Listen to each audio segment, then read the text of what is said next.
ಇನ್ನು ಡಿಸಿಎಂ ಹುದ್ದೆ ಜಟಾಪಟಿ ಬೆನ್ನಲ್ಲೇ ಮುಂದಿನ ಸಿಎಂ ಅನ್ನುವಂಥ ಕೂಗು ಕೂಡ ಕೇಳಿ ಬಂದಿದೆ.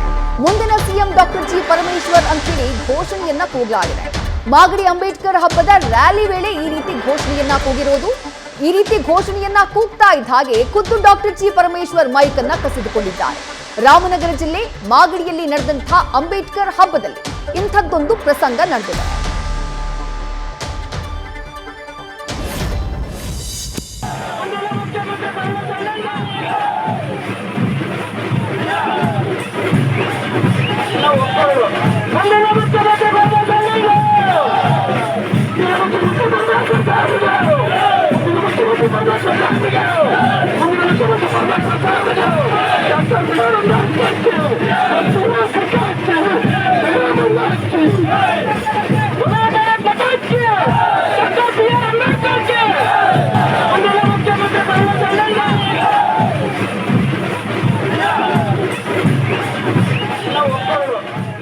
ಅಂಬೇಡ್ಕರ್ ಹಬ್ಬದಲ್ಲಿ ಮುಂದಿನ ಮುಖ್ಯಮಂತ್ರಿ ಡಾಕ್ಟರ್ ಜಿ ಪರಮೇಶ್ವರ್ ಅವರಿಗೆ ಜೈಕಾರ ಅಂತ ಹೇಳಿ ಜೈ ಕೂಗ್ತಿರ್ತಾರೆ ಅಭಿಮಾನಿಗಳೆಲ್ಲರೂ, ಜೊತೆಗೆ ಪಕ್ಷದ ಕಾರ್ಯಕರ್ತರು.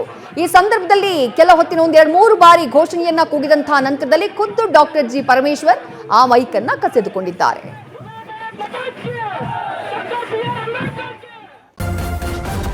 ನ್ಯೂಸ್ ಫಸ್ಟ್ ನಿರ್ಭೀತಿಯಿಂದ ನಿಮ್ಮ ಪರವಾಗಿ.